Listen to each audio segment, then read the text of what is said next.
नमस्कार, आप देख रहे हैं न्यूज़ इंडिया और मैं हूं आशिफ इकबाल। आज मैं जिस शख्सियत को आपसे मिलवाने जा रहा हूं वो किसी परिचय के मोहताज नहीं है, बल्कि आप कह सकते हैं ये एक सफल व्यवसायी और एक सफल राजनेता होने की तरफ कदम बढ़ाने वाले सफल समाज सेवी। जी हाँ, मैं बात कर रहा हूँ रॉबर्ट बाड्रा की। बहुत बहुत स्वागत है सर आपका, और वक्त देने के लिए आपको बहुत शुक्रिया। थैंक यू सो मच कि आपने वक्त निकाला न्यूज़ इंडिया के लिए। धन्यवाद, मुझे आपने बुलाया। सर हम लोग सर बुलाना नहीं, हम लोग तो सर टाइम आपके लिए वक्त, हमने कहा कि आपका वक्त हमको मिले। सर हम लोग आज हम बात करने वाले हैं सर बहुत सारी चीज़ों पर लेकर, क्योंकि प्रोस्पेक्ट में आप एक समाज सेवी भी हैं, एक बिजनेसमैन भी हैं। सर आपके एक स्वरूप को लोगों ने बहुत पसंद किया है, वो समाज सेवी के तौर पे। कोविड काल में हमने 2 साल देखा कि आप सड़कों पे नज़र आए, आपने वो तमाम जगह वहाँ पहुँचे जहाँ पे लोगों की ज़रूरत महसूस हो रही थी कि आपको कैसे मदद करनी है। कैसे कर पाते हैं आप? मैं अपना जो समाज सेवा कर रहा हूँ वो एटलीस्ट 10 साल हो गए हैं, और मैं कहूँगा कि मुझे बहुत खुशी मिलती है और मुझे सीखने को बहुत मिला उन लोगों से जिनको हमारी ज़रूरत है। और कभी भी कोई बहुत बड़ा हादसा होता है या बहुत बड़ा इशू होता है हमारे कंट्री में, मैं ज़रूर बाहर निकलता हूँ। पर उसके अलावा भी देश भर में मेरा दौरा चलता है, धार्मिक किस्म के लिए भी और लोगों की मदद करने के लिए भी। हर कोने में मैं जाने की कोशिश करता हूँ, लोगों को खाना अपने आप परोसता हूँ। मैं कभी भी ये नहीं करता हूँ कि किसी से कोई डोनेशन लिया हो या मतलब खाली अनाज या किसी के यहाँ छोड़ दिया हो। मैं कोशिश करता हूँ कि मैं अपने आप ही जाऊँ और उनको खाना खिलाऊँ, उनकी समस्याओं को समझूँ और मैं कैसे थोड़ा सा उसका समाधान ढूंढ सकता हूँ अपने तरीके से, मैं करने की कोशिश करता हूँ। चाहे जो किसान थे रोड पे, उनके साथ हर कोने तक गया, उनको पानी, खाना, हर चीज़ भेजा। जब कोविड का समय था तो लोग अपने गांव पहुंच रहे थे। जब सरकार ने कुछ नहीं किया उनके लिए, तो मैंने चप्पल और जो भी वो लोग अपने बैग में ले जा सकते थे, क्योंकि वो रोड में पैदल चल रहे थे, तो जो भी संसाधन ज़रूरी थे आपने सब मुहैया कराया। हर चीज़, जो खाना है या मतलब जूते हैं, कपड़े हैं, जो भी मैं दे सकता था मैंने दिया। और ये लगातार मैं करता हूँ। मेरे ऑफिस के बाहर तो हर हफ्ते कुछ ना कुछ चलता रहता है और मैं बाहर निकलता हूँ, सबसे मिलता हूँ। जो विकलांग बच्चे हैं या लोग हैं या जो अंधे बच्चे हैं, उन लोगों के पास मैं हमेशा महीने में एक बारी तो जरूर। मैंने आपको देखा है कि आप जब अपना बर्थडे भी सेलिब्रेट करते हैं तो आप चाहें तो कहीं भी कर सकते हैं, किसी भी अच्छे पॉइंट पे कर सकते हैं, किसी जगह जा सकते हैं। बहुत लोग अपना बर्थडे सेलिब्रेट करने के लिए विदेश चले जाते हैं, लेकिन आप किसी न किसी दिव्यांग विद्यालय में होते हैं और उन बच्चों के साथ होते हैं जो सच में अपने आप को अकेला महसूस करते हैं। तो ये कितना ज़रूरी है और इससे क्या लगता है कि कितना बूस्टअप कर पाते हैं उन लोगों को, और क्या मैसेज करना? मुझे लगता है कि मुझे अपना जन्मदिन सेलिब्रेट करने से पहले मैं उन लोगों के साथ सेलिब्रेट करूं जिनके पास बहुत कम लोग जाते हैं, जिनके पास कुछ भी नहीं है।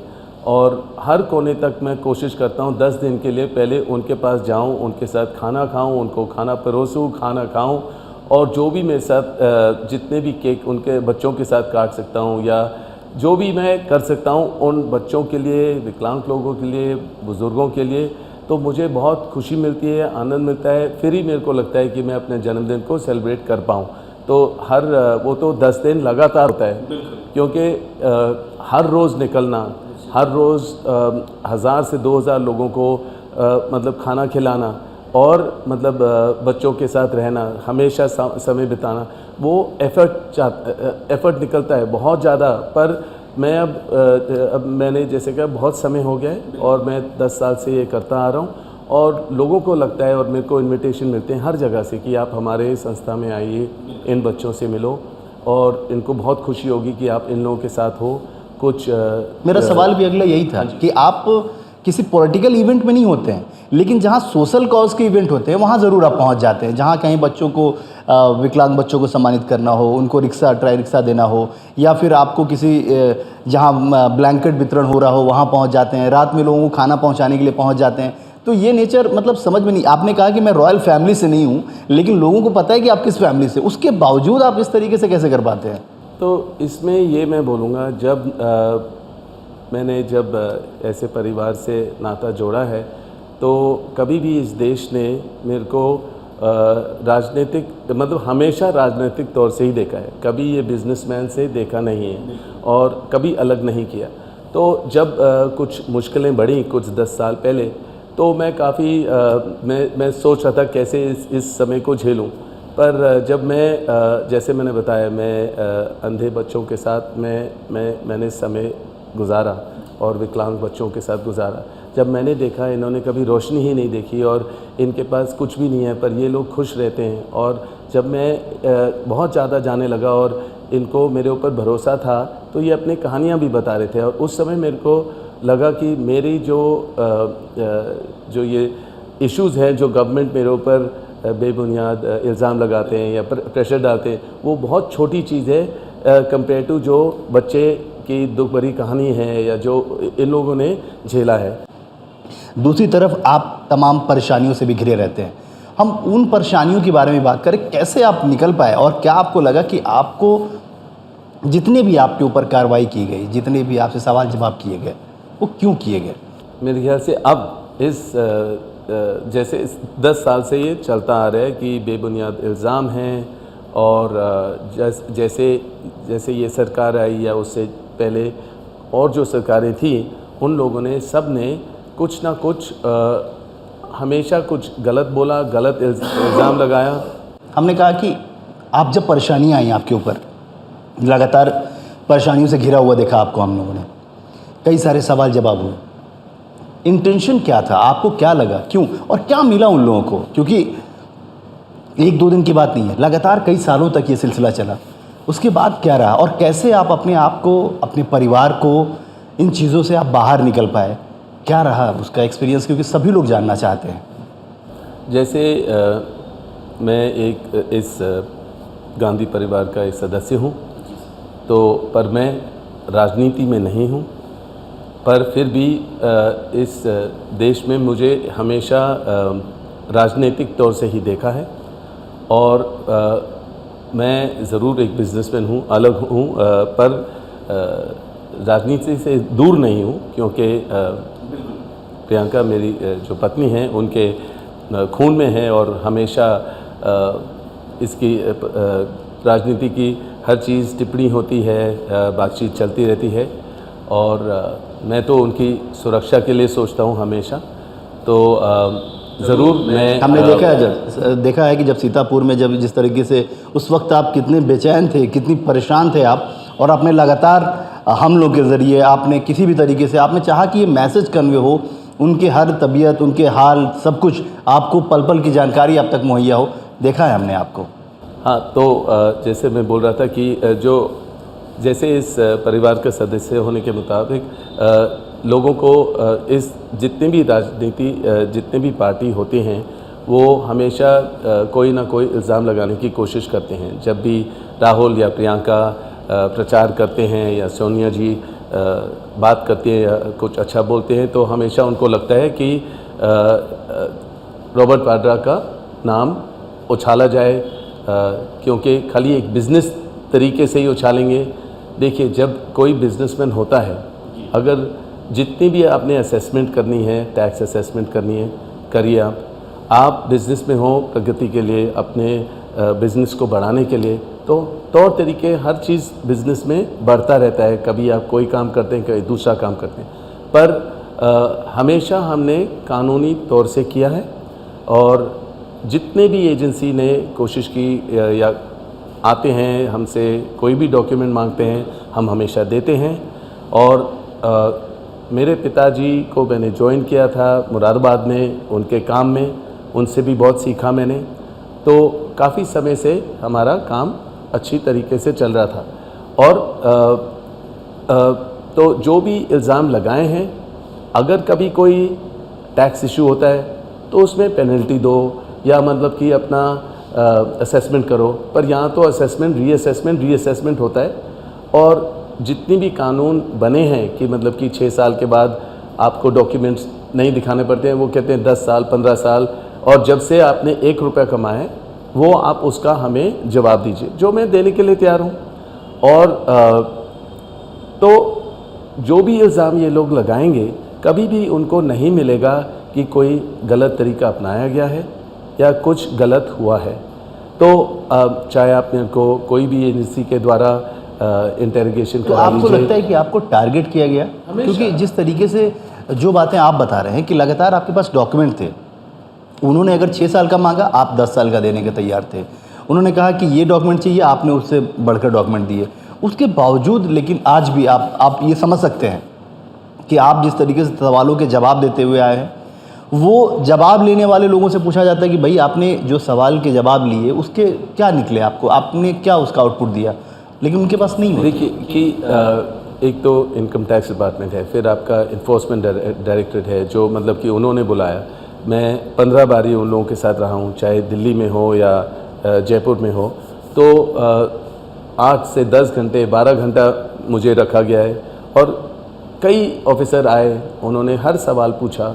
जब से हमारा काम शुरू हुआ, जब से मेरी स्कूलिंग हुई और हर चीज़ ये जब से आपकी स्कूलिंग हुई तब जब से स्कूलिंग हुई, कहाँ स्कूलिंग की, यहाँ क्यों नहीं किया, वहाँ क्यों किया, और ये और वो, और कब पिताजी ने कब अपना काम शुरू किया, हर चीज़ पूछा। और मैंने शुरू से आखिरी तक अभी तक मतलब कि बताया हुआ है और मैंने जवाब हर चीज़ दिया हुआ है।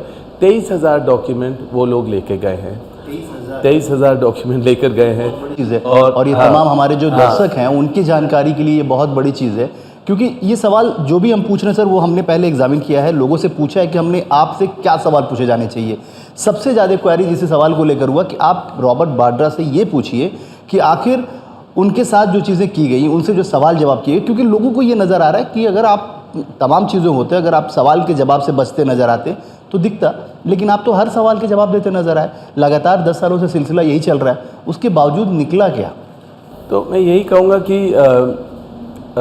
जब भी कोई भी डिमांड आती है इनकम टैक्स डिपार्टमेंट से या कोई रिक्वेस्ट आती है किसी एजेंसी से, तो पहले तो उसका सारा जवाब दिया जाता है हमारे लीगल डिपार्टमेंट से या अपने ऑफिस के डिपार्टमेंट से। प्लस अगर कभी बुलाया जाता है, समन किया जाता है, उसमें भी मैं जाता हूँ हमेशा, और मैंने कभी भी इनकार नहीं किया है।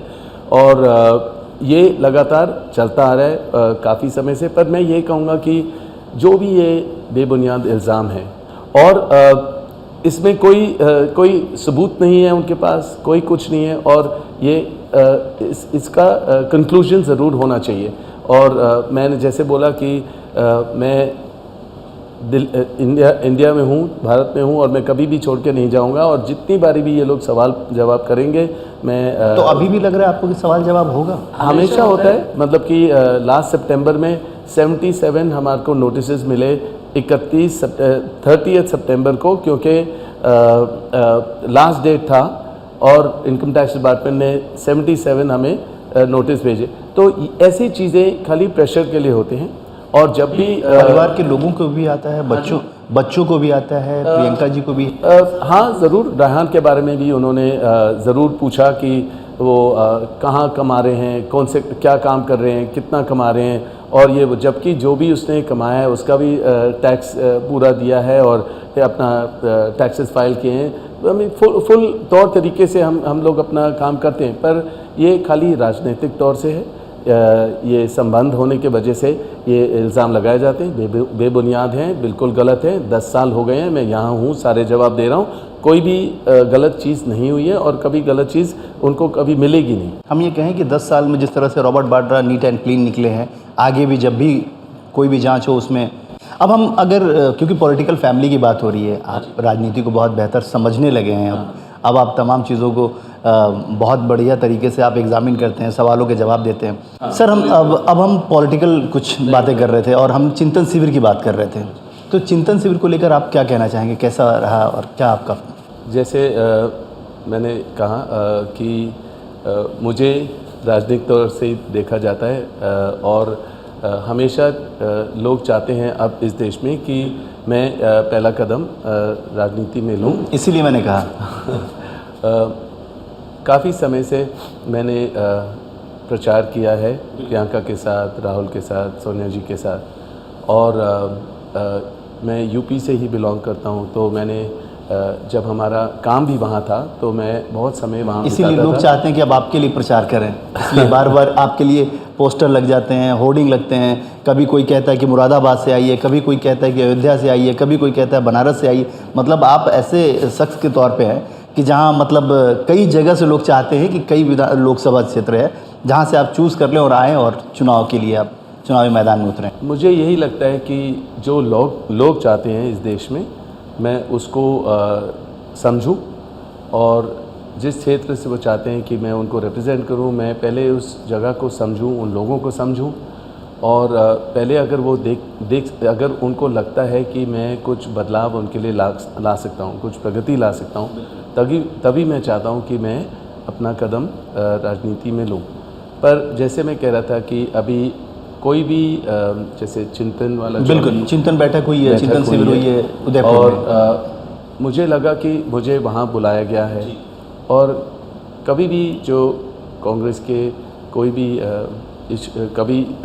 हर जो भी प्रोग्राम होता है उसमें मेरे को इनवाइट किया जाता है, पर हमेशा मैं नहीं जाता हूँ, क्योंकि मैं चाहता हूँ कि फोकस हमेशा राहुल और प्रियंका पे रहे।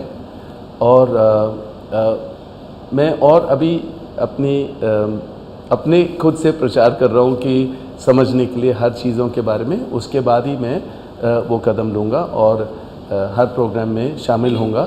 लेकिन आप कह रहे हैं कि आपको राजनीति नहीं आती, आपको पॉलिटिक्स नहीं आता, लेकिन आप सवालों के जवाब तो पॉलिटिशियन से बेहतर दे रहे हैं, क्योंकि आप सारी चीज़ों को आप बता भी रहे हैं कि ये सारी चीज़ें हैं, लेकिन आप ये नहीं बता रहे हैं कि मतलब कब आप इसका मुहूर्त करने वाले हैं, कब चीज़ें, क्योंकि रेगुलर जिस तरीके से आपसे लोग मिलते होंगे, एक्सपेक्टेशन भी लोगों की होती होगी। एक्सपेक्टेशन को फुलफ़िल करने के लिए आपके हाथ में एक जगह होनी चाहिए, एक ताकत होनी चाहिए, जिससे आप कम से कम उन लोगों के लिए रिकमेंडेशन कर सकें। मैं यही बोलूँगा कि अपने लेवल पर मैं जितनी भी सेवा कर सकता हूँ देश भर में मैं करता हूँ, और हाँ ज़रूर मैं उस पैमाने पे नहीं कर पा रहा हूँ जितने मैं कर पाऊँगा अगर मैं राजनीति में हूँ, क्योंकि वो दायरा बढ़ जाता है। पर फिर भी मैं उस समय के लिए नहीं इंतज़ार कर रहा हूँ। मैं अपना सेवा प्रचार अपने तरीके से, धार्मिक जो दौरा होता है वो सारा करता हूँ कि सीखने को मिले मुझे। पर जब भी परिवार को लगेगा कि मुझे राजनीति में भाग लेना चाहिए, एक कदम लेना चाहिए, मैं ज़रूर आऊँगा। पर आपको जैसे मैं हमेशा देश के लिए और अपने परिवार के लिए मैं यहाँ हूँ। जब भी मेरे को वो कहेंगे और मैं ज़रूर आगे बढ़ूँगा।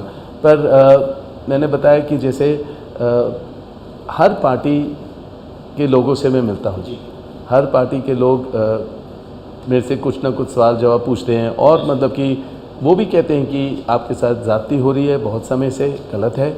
और वो कहते हैं कभी भी आप हमारी पार्टी से आना चाहेंगे, आप हमारी पार्टी से भी आए, क्योंकि मेरे दोस्त हर पार्टी से हैं और हम हर फंक्शन में मिलते हैं। सर, आप एक बात ये भी तो आप समझ रहे हैं कि आज भी कहा जाता है, और ये शुरू से आप जब भी हमारी लगभग 10 साल पहले भी बात होती थी तो आपने कहा कि देखिए पॉलिटिक्स में अच्छे लोगों की ज़रूरत है, अच्छे लोगों को आना चाहिए, पढ़े लिखे लोगों को आना चाहिए, समझदार लोगों को आना चाहिए। आपने कहा कि मैं वैसी जगह चूज़ करना चाहता हूँ जहाँ लोगों को लगे कि नहीं, मैं यहाँ उनके लिए बेहतर कर सकता हूँ। क्योंकि मैं परिवार का एक सदस्य हूँ, जितनी मैं मेहनत करूँगा, लोगों को समझूंगा, और मतलब कि जिस क्षेत्र को मेरे को रिप्रेजेंट करना है उसको समझूंगा, पर उसके अलावा देश भर में जितने लोगों को की सेवा के लिए सेवा कर सकता हूँ, बच्चों के लिए सेवा कर सकता हूँ, जितने भी धार्मिक तौर तरीके होते हैं उसको समझूं, मैं देश को अच्छी तरह मतलब न्यूज़ इंडिया के दर्शकों को हम बिग ब्रेकिंग दे सकते हैं कि रॉबर्ट वाड्रा अब अपने आप को प्रिपेयर कर रहे हैं पॉलिटिक्स में लाने के लिए। जैसे मैं फिर से दोहराऊंगा कि अगर आप इस परिवार से जुड़े हुए हैं, आपको ज़्यादा प्रिपरेशन करने की ज़रूरत नहीं है, क्योंकि यहाँ हर रोज़ खाली लोगों के बारे में, देश के लोगों के बारे में सोचा जाता है। तो मैं यही कहूँगा कि हमेशा हम लोग ज़िक्र करते हैं, और अपनी अगर विचार अलग होती है उसको भी हम समझते हैं एक दूसरों को और आगे बढ़ते हैं। कभी कोई भी ऐसी कोई गलत चीज़ नहीं है। बट साहब, प्रियंका गांधी अब पहले से काफ़ी एक्टिव हैं, बहुत सारे स्टेट के दौरे भी करती हैं, तमाम जगह जाती हैं, और आपने कहा कि वो बहुत नीडर हैं, बेहतर आप तो फिर घर में चीज़ें कैसे मैनेज होती हैं, फिर घर कैसे मैनेज होता है, बच्चे कैसे मैनेज होते हैं, उनकी पढ़ाई और तमाम चीज़ों को कौन देखता है? बच्चे हमें मैनेज करते हैं। अब उनकी उम्र 22 और 20 हो गए हैं, उनको मैनेज करने की ज़रूरत नहीं है। वो तो मैं यही कहूँगा कि बचपन से उन्होंने जैसे देखा कि कभी अपने मामू के बारे में, कभी अपने पिताजी के बारे में कुछ ना कुछ गलत चल रहा है, क्योंकि उनकी उम्र जब समझदारी की हुई तो उनको खाली नेगेटिव दिखा टीवी पर हर जगह, और उनको बहुत ज़्यादा झेलना पड़ा। चाहे वो जब अपने डून स्कूल में थे या अपने स्कूल में थे, कि हर सवाल वहाँ बच्चे पूछते थे, तो उन्होंने काफ़ी झेला, पर वो स्ट्रॉन्ग हैं, मतलब कि वो समझदार हैं। बिल्कुल। इस वक्त मंदिर मस्जिद का मसला बहुत ज़्यादा हावी है, आप भी खुद देख रहे होंगे। क्या लग रहा है आपको? क्या मुझको लग रहा है कि देखिए, हमारा जो देश है मतलब डाइवर्स कल्चर है, हेरिटेज है, हम उसको क्यों भूल रहे हैं? हमें जितना यूनाइटेड रहेंगे हम प्रगति पाएंगे, और सबको एकजुट होकर, सबको इकट्ठा लेकर आगे बढ़ना है। और मेरे ख्याल से तो हमें ज़रूर अबव पार्टी लाइंस इकट्ठा होके, और जैसे इकोनॉमिक इशू है या आपका जो हेल्थ केयर, जैसे आपका कोविड के वजह से, तो ये जो बेरोज़गारी वगैरह को समझ के अबव पार्टी लाइंस इकट्ठा होके, और मतलब कि जो उसका विचार और जो इरादा निकले, जो भी सोच, तब आगे बढ़ाएं। इकोनॉमिक इशू की आपने बात की, तो मैं आपसे ये सवाल, क्योंकि एक आप सफल व्यवसायी भी हैं, सरकार तो कह रही है कि सब कुछ बहुत कंट्रोल में है, सब कुछ बहुत बेहतर है, तमाम चीज़ों को हमने ठीक कर लिया, हमने पेट्रोल के दाम 9 रुपये घटा दिए, हमने 7.5 रुपये डीजल के दाम घटा दिए, सब कुछ हमने कंट्रोल में कर लिया। आपको लगता है, एक व्यवसायी होने के नाते, मतलब क्योंकि आप बिज़नेस में फैमिली, मतलब बिज़नेस आप बहुत नज़दीकी से देखते आए हैं, बिज़नेस को आप समझते आए हैं, बिज़नेसमैन के तौर पर आप माने जाते हैं, कैसे देखते हैं आप इसको? मैं ये कहता हूँ कि देखिए, हमारे दफ्तर के बाहर, हमारे घर के बाहर बहुत सारे लोग आते हैं हमेशा, हर रोज़, और परेशान हैं, बेरोज़गारी है, और जो ये भेदभाव है उनको सबको अलग कर दिया है। मतलब जो अपने काम में व्यस्त थे, उनके पास काम नहीं है, और अलग अलग इश्यूज़ हैं देश में। पर मैंने जैसे बताया कि अगर हम एकजुट होकर सारी पार्टियां इकट्ठे रहें, तभी हम इसको इकोनॉमिक, जो हमारा इशू है, जो इकोनॉमिक डिज़ास्टर हो रहा है, तभी हम आगे बढ़ा पाएंगे। जब 84% आप देखेंगे घर का, सब 84 इनकम डाउन है, तो मतलब आप हर स्फीयर में देखेंगे कि लोगों को खुशी नहीं है। और अगर आप देखेंगे कि कोविड के बाद आपको ये विस्टा प्रोजेक्ट इतना बड़ा नहीं था, इतना महत्व नहीं रखना चाहिए जितना आपको अस्पताल बनाने में और मोर मेडिकल अरेंजमेंट करने में, तो उसमें ज़्यादा ध्यान देना चाहिए था। और मुझे तो यही लग रहा है कि अभी इकोनॉमिकली हमारी कंट्री बिल्कुल, जो ऑप्टिक्स है जो दिखा रहे हैं, ज़रूर आप एक एक रुपये को आप बढ़ाते रहेंगे, और इलेक्शन के टाइम आप मतलब उसको घटाएंगे, पेट्रोल के दाम, वो सब, ये लोग खुश नहीं है कि इस तरीके से सरकार आगे नहीं बढ़ पाएगी, देश आगे नहीं बढ़ पाएगा। आपको लगता है कि चीज़ें आने वाले 2024 के चुनाव को लेकर अगर हम बात करें, कांग्रेस लगातार चुनावी डिफीट हो रही है, हार रही है, आखिर क्या आपको दिखता है कैसे चीज़ों का मुकाबला करें? क्योंकि सबसे बड़ी चीज़ आप भी ये मानते हैं कि जो जीतता है उसी की ताजपोशी होती है, उसकी बात को ही माना जाता है। ज़रूर देश बदल गया है, और देश को मुझे तो यही लग रहा है कि जैसे मीडिया को कंट्रोल किया हुआ है, आज कोई डेमोक्रेसी नहीं बुलाती है हमारे देश में, सबको लग रहा है डिक्टेटरशिप है, कंट्रोल है, सबको डरा के रखा हुआ है। तो इस तरीके से कौन बढ़ सकता है? अगर आप देखेंगे कि जब किसानों को रोक के रखा हुआ था, और जब किसी ने भी उनके बारे में ज़िक्र की, तो एक दिशा नाम की जो लड़की थी, उसको भी मतलब कि अरेस्ट किया, उसके साथ भी गलत व्यवहार हुआ। तो जो यूथ था, उनको डर था कि हम अगर कुछ बोलेंगे तो हमारे साथ क्या व्यवहार होगा। तो इस तरीके से अगर आप देखेंगे कि कैसे हमारा नेक्स्ट जनरेशन, आप एकदम सही कह रहे हैं, लेकिन उनके पैरामीटर में उनका ये कहना है कि हम चुनावी जीत हम रहे हैं, हम हर चुनाव होता है और हम जीतते हैं, मतलब है कि पब्लिक हमारे साथ है। अपोजिशन जिस तरह की बातें करता है वैसी चीज़ें इम्पैक्टफुल नहीं है। इससे मुकाबला करने के लिए क्या कभी आपको लगता है कि कांग्रेस ने कोई रूट मैप तैयार किया हो, या आपको लगता है कि 2024 के लिए फॉरवर्ड प्लानिंग कुछ हो? जैसे मैं बोलूँगा, अभी मैं इतने राजनीतिक तौर से इन्वॉल्व नहीं हूँ कि मैं हर चीज़ समझ पाऊँ कि क्या प्लान है ये, पर मुझे पता है कि राहुल और प्रियंका और सोनिया जी की जो मेहनत है वो पूरे देश के लिए है, देश के लोगों के लिए, प्रगति के लिए है, और एक तो यूनाइटेड रहें और सेक्युलर रहें। और अब जो बदलाव आया है उसको समझना पड़ेगा, लोगों के बीच दोबारा जाना पड़ेगा, जहाँ कमी है उसको समझ के आगे बढ़ना पड़ेगा। और कांग्रेस ज़रूर अपने आप को, मेरे को लग रहा है, बदलेगी या समझेगी, और मेरे परिवार पूरे मेहनत और लगन से उतरेंगे, लोगों को समझेंगे, और जो भी उनकी समस्याएं उनको जो भी समाधान उसके लिए ढूंढ सकते हैं। राहुल गांधी को दोबारा अध्यक्ष होना चाहिए? ज़रूर, मैं चाहता हूं कि राहुल बने, क्योंकि बहुत ही समझदार हैं। और फिर भी मैं कहूँगा कि चाहे उनको जितना भी ये गवर्नमेंट जितने भी उनके बारे में गलत बोलें, उनको कोई फ़र्क नहीं पड़ता है। वो अपना जो मुकाम है, जो सोच है, वो एकजुट होकर प्रियंका और राहुल आगे बढ़ेंगे, और निडर हैं, वो अपना काम, अपने मकसद पूरा करेंगे ज़रूर। और मकसद एक ही है कि देश को एक यूनाइटेड रखना, सेक्युलर रखना, और एक इकॉनमी और सबको मतलब प्रगति होनी चाहिए और यूनाइटेड होना चाहिए। तो मतलब हम माने कि 2024 से पहले कभी भी ये हमें बड़ी खबर मिल सकती है कि आप किसी न किसी लोकसभा क्षेत्र के प्रतिनिधित्व करते हुए नजर आएंगे? देखते हैं, जैसे परिवार चाहेगा उस तरीके से। ठीक है सर, परिवार की बात हो रही है। हम कई बार बाहर में खबरें आती हैं कि किसी बात को लेकर राहुल गांधी नाराज़ हैं प्रियंका गांधी से, प्रियंका गांधी नाराज़ हैं राहुल गांधी से, आपकी नाराज़गी है राहुल गांधी। ऐसा होता है क्या? या बाहर में जो खबरें अगर जब सुनते हैं आप लोग, तो घर में क्या रिएक्शन होता है आप लोगों का? बिल्कुल गलत है, कभी भी ऐसा नहीं है। हम लोग पूरे एकजुट हैं। ज़रूर जब भी कोई आइडिया होता है उसके बारे में हम अपने विचार अलग अलग होते हैं, तो उसके बारे में जिक्र होती है, बात होती है, और उसका जो इशू है, जो भी है, उसका समाधान ज़रूर ढूंढते हैं हम। पर यह है, पर घर से बाहर नहीं जाती है, और मतलब कोई ऐसी बात नहीं है, कोई बड़ी बात है कि हम नाराज़ होते हैं।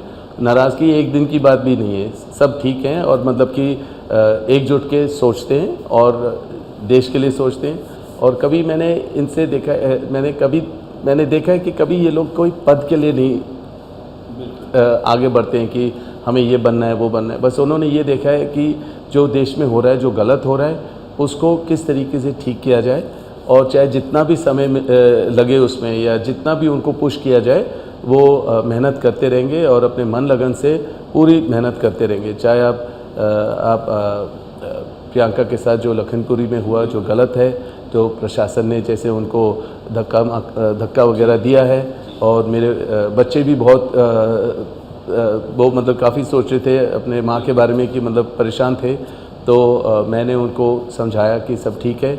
जब मैं यहाँ से वहाँ स्टेशन भी पहुँचने की कोशिश की, उन्होंने के मना कर दिया था। आपको यहीं पे रोक दिया? तो हाँ, उन्होंने रोक दिया था कि आप नहीं जा सकते हैं, क्योंकि वहाँ लोगों में और उत्साह आएगा, वो और बढ़ेंगे, तो फिर हमें उसको कंट्रोल करना है। पर मैंने देखा प्रियंका निडर है। बिल्कुल।